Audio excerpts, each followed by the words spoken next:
In quantum mechanics, even a thin shell of potential can cause a dramatic shift in a particle's behavior. How does this happen? Join me as we solve the delta function shell scattering problem and uncover the S-wave phase shift. That's right. In problem 10.7, we're tasked with find the S-wave, or L equals 0, which is really important to us. In fact, this is going to make our lives pretty happy. Okay, so keep that in mind.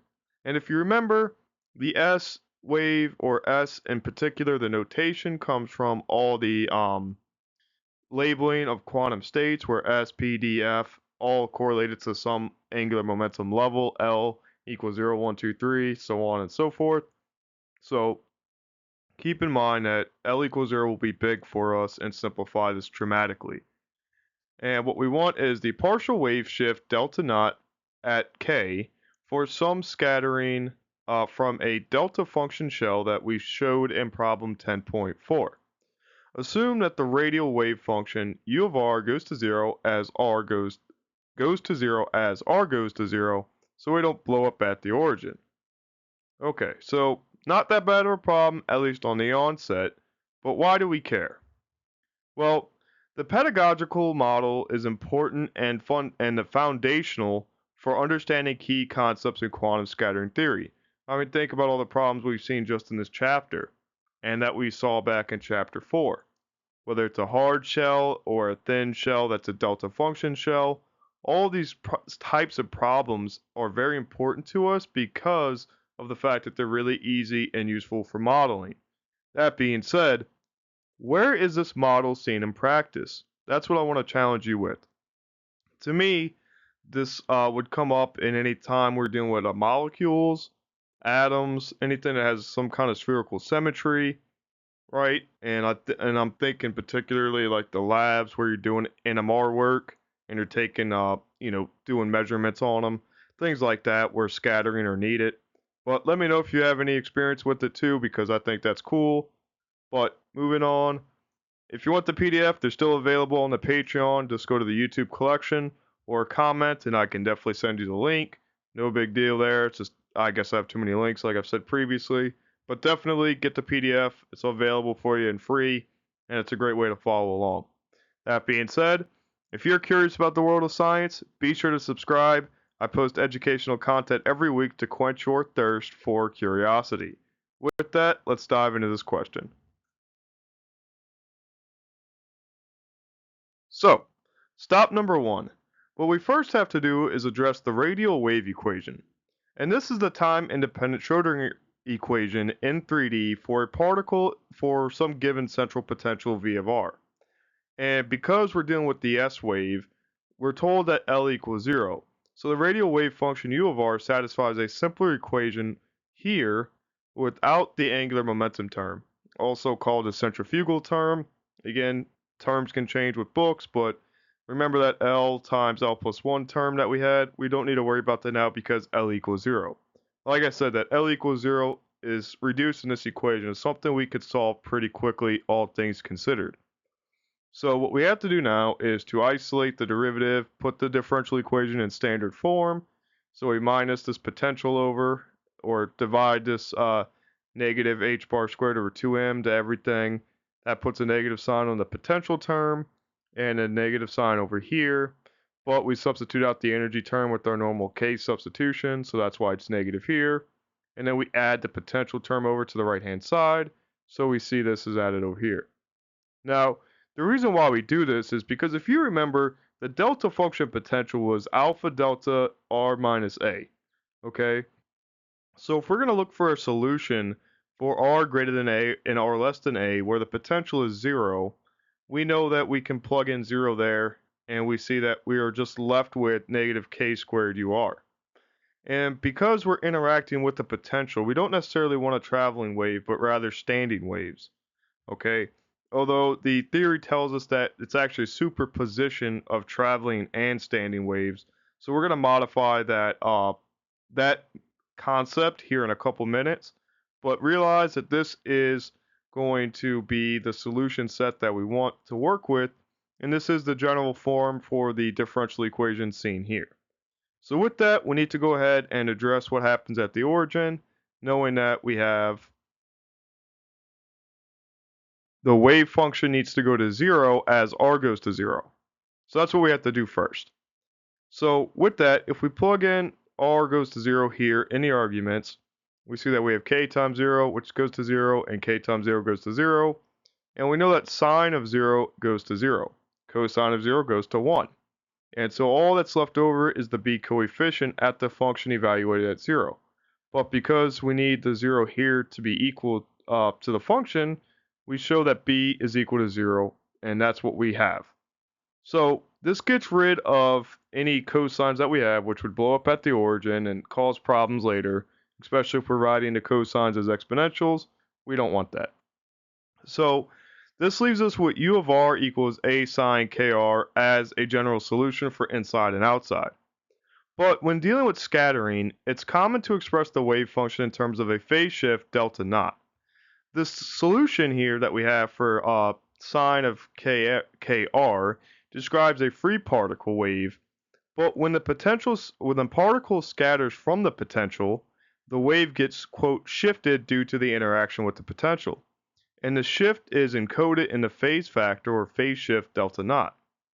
And so this form represents an outgoing spherical wave that has been delayed or advanced by an amount determined by delta naught, which captures the effect of the scattering process. And that's why we have the delta term inside the argument of the outgoing wave, because r has to be greater than a, so we're on the outside of the region. So this takes into account the superposition of both the standing and traveling wave that we had, and now we can go ahead and reset the function here. So now that we have the function, we're now able to attack the boundary conditions needed for this potential. And the first of these boundary conditions is the continuity of the function at the boundary r equal a. Or as a translation, u of r greater than a at a is equal to u of r less than a at a. So we see here that we're greater than a, we see here that we're less than a, and we need to evaluate it at a, okay? And so simply by dividing by the sine term, we have b here, okay? And that's not too bad. This just modifies the wave equation into the form where we see here. So now we got rid of one coefficient. We could theoretically normalize these two, but that would be a lot of work too. But we still have to get rid of this a term on both of the solutions. And that's where there is a second boundary condition that requires our attention. Now, due to the type of the potential, which is the delta delta function potential, the derivative of the radial wave function u of r has a discontinuity at r equals a. This can be seen by integrating the Schrödinger equation across a small interval around r equals a, as we did in problem 10.4. So here, we see that we're a little bit above a, so we're outside of the tiny shell just barely, and we're inside the shell just barely. Again, these are improper integrals, so we have to take it with a bit of a grain of salt. Now, we see here that if we plug in the potential term over here, which is a delta r minus a, around a plus epsilon and a minus epsilon, then we're okay. Now, once we do that, we go ahead and simplify, bring all the constants out, split this up, and we're good to go. But the thing is here that because we're just outside and just inside this shell, we know that this derivative will be undone by the integral, so we get to a first derivative. But because of the boundary conditions, we need to evaluate this at just outside the shell and just inside the shell. So that would be a little bit about or outside and inside. So instead of having new values here, we just evaluate at a, but take the derivative on the outside of the shell minus the derivative of the function on the inside of the shell. Now, this term here is still the energy term. Remember, k had the energy value in it. But because we're just outside and just inside, when we evaluate this at the upper limit minus the lower limit, these values cancel. Okay, because energy is going to be the same, roughly speaking, outside and inside. Just outside, just inside. So much like we saw in the book in chapter 2, we get rid of this altogether. But because we have a delta function that we're integrating, all we need to do is use the shifting function of the delta because of the argument here, and we're left with a u of a because we need to evaluate this function at a and we're good to go. But in order to use the notation that was given to us, we have to put this a over a term in by multiplying by quote 1. And as we see, this top a goes to this fraction here. And that can be substituted out for the beta term that we saw back in problem 10.4. This denominator a goes right here, and we're good to go. Now all that's left to do is to evaluate this delta here at the boundary r equal a, and we're good to go. So if you're finding this helpful so far, don't forget to give it a thumbs up. It helps more curious minds like you discover this content. So with that, let's go ahead and finish this boundary condition. Awesome. So again, we need the derivative just outside the shell and the derivative just on the inside of the shell. So that's r equal a that we have to evaluate these derivatives at, and then of course we have the function at a here. So just outside the shell, we saw that we had an a sine something with the phase factor, taking a derivative that leads to a cosine, chain rule pulls out a k factor. On the inside, we had all that weird coefficient here from the b stuff that we had, and that sine of kr goes to cosine, tag it with the chain rule for k, then we'll evaluate it at r equal a. Now on the right hand side, we had a sine of ka plus delta naught. Again, we could choose which one we want to use here, but why not use a simpler one? And so we just use the one that is on the outside of the shell because it's a simpler form. That being said, we see that every term has an a in it, as highlighted in purple, so we go ahead and factor them out and cancel. Thus, we got rid of the constants out front with the boundary conditions, and that leads us straight to stop number 3, where we can isolate the phase factor and go ahead and find a solution. I warn you though, there's a lot of algebra ahead, so if you're not happy with it, definitely get the PDF and check it out, as it has a little more step-by-step, although I put pretty much all of it in the video because it wasn't that long of a problem, so keep that in mind.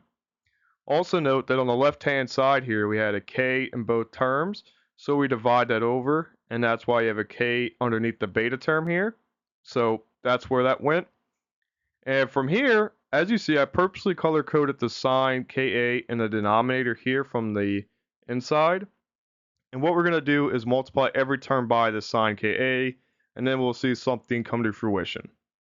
So that's why we have a blue sign on the cosine here. We get rid of the denominator here, and on the right hand side we have a sign here. So with that, let's get into the algebra. In this particular case, the algebra that we need are the sum and difference identity. So here we have sine x plus y, where they're just some argument x, some argument y, and we see that we've seen this formula before in some trig or algebra class. We're going to have to expand the right hand side of this using this function here in order to isolate the delta term.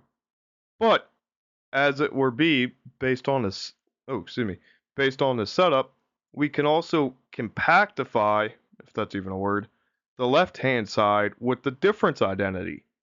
Okay, and to make this a little more elucidating, let's go ahead and color code everything to these identities that we have.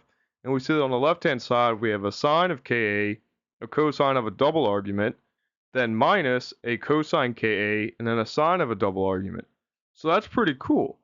And on the right-hand side, we see that we have a sine of the double argument, which can be expanded. So now what we can do is compact this side, expand this side, and in the compacting, the left-hand side now looks like this, because our argument for the y is Ka plus delta. So because we need to have a minus sign, we just went ahead and put it in the brackets to illustrate that you need to distribute that negative to every part of the argument. And on the right-hand side, this Ka and this plus delta turn into this expansion. And as you see, you have now isolated delta on this term. What we see after we distribute the negative sign is that we get a Ka that cancel. So now deltas are all by themselves and we can actually maneuver through this. However, what we want to do now is to uncover things and factor things out. So ultimately, we see that we have a sine Ka here and a cosine Ka here. The idea here is that we're going to force a sine Ka onto this cosine term here, illustrate it by red, so that we can factor out a sine Ka on the right-hand side. So let's see how that simplifies. So here we factor out that sine of Ka here, then the arguments Ka and Ka cancel, leaving us with just a negative delta naught on the left-hand side. And so we factor that out, leaving a cosine over sine here.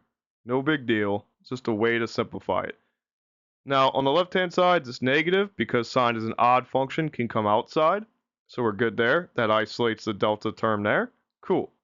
This and this are the same thing, so we just compact it into a square. Cool. Cosine stays alone. Now, cosine over sine here get used with the identity for cotangent, so we're good to go there. Now, all we have to do is to isolate either this cosine or the sine with this one, but because we have a sine here and a sine here, why not just divide by sine and we'll see a cancellation soon. So divide the left and right hand side by sine of delta naught. What we see here is that I can distribute this division, or the reciprocal, into this fraction. And in doing so, we see that we have sine of delta naught get distributed to the cosine, cotangent and sine get divided by sine of delta naught, and we get a cancel of the deltas. Thus, once we simplify it down, cosine over sine gets us to another cotangent. We now have isolated the delta naught with just some clever algebra. Okay? And by isolate it, what I mean is we just get one function with delta on it. That's it. But now we're actually able, and now we're allowed, with all the rules of algebra, to go ahead and isolate the phase shift hidden in this cotangent function. So let's go ahead and uncover that cotangent and solve for delta. So starting it off, we have to get rid of all the constants, so we just multiply by the reciprocal or divide by the constant itself, which, again, however you want to phrase it, you got to get all this stuff to the other side. And the negative stays put. Clearly, we need to get rid of that cotangent, the blue cotangent, to the other side, hence the negative sign there. And now we have cotangent of delta theta by itself. Noting here that you have a negative and a negative, now we can simplify that through by factoring it out, and we isolated cotangent. So this gives us the result that we had, I believe, given to us, or it was the inverse. But nonetheless, we have successfully isolated delta naught, although it's hidden in a cotangent, and it's equal to this, with beta equal to ma alpha over h bar squared. To uncover the delta, just take the inverse tangent. Again, with the inverse, or with cotangent being odd, the inverse is odd, and we can take this negative sign, push it through, and we see that the phase factor is equal to the inverse tangent with the negative cotangent of Ka plus Ka over beta sine squared Ka. So pretty cool application here. And we saw, I believe, back in back in problem 10.4, let me scroll up in my notes, that we got something, I believe, with the tangent as well.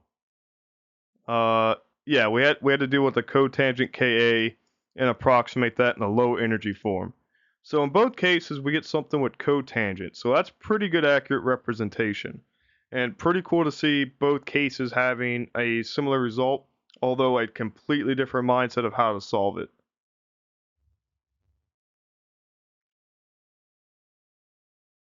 Ooh, awesome. Well, thank you for watching. That actually concludes the section we're on for the phase shifts. And we will now get into the Born approximation for the next section. So that'll be what you really want to tune in for, I think. It was great to get a feel for how the partial wave amplitudes and the partial wave, what am I looking for, phase shifts actually apply and how we can use them and solve. So that was pretty nice to see, all things considered. Now, it's still a curiosity to me how we use these in a lab setting. I know that in some of them, we can use the partial wave analysis, which I've seen in plenty of times with E and M. So maybe I just haven't seen the phase factor used a lot, but it's still an interesting thing to keep in the toolbox, or at least know where to reference it, because that's arguably more important. Know where and how to reference, that way you're not left in the dust with some of these things.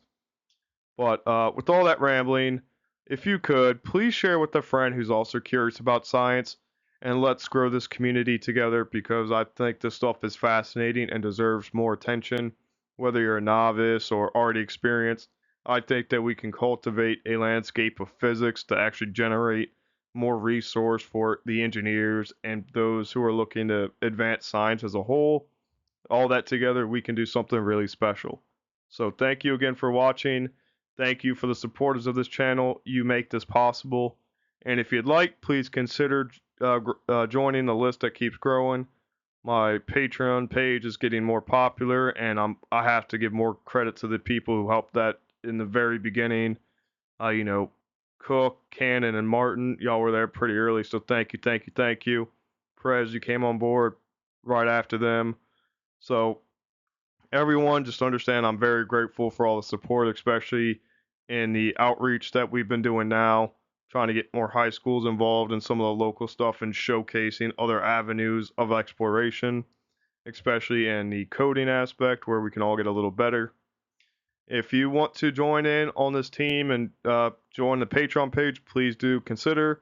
I'm going to do a lot more of the projects here following the conclusion of all these problems in the book, and we'll go ahead and do some of the numerical problems that are suggested by the author, so definitely get on board with that if you'd like. That being said, learning is not a one-dimensional task. It often takes several perspectives to gain insight that you need, so definitely look out, and I'll post books, notes, and other reference materials below or on the Patreon page with the PDF. Those are very helpful to your studies, at least I found it in due course. If you have any questions, please feel free to reach out. As always, thank you for watching, and until next time, stay curious.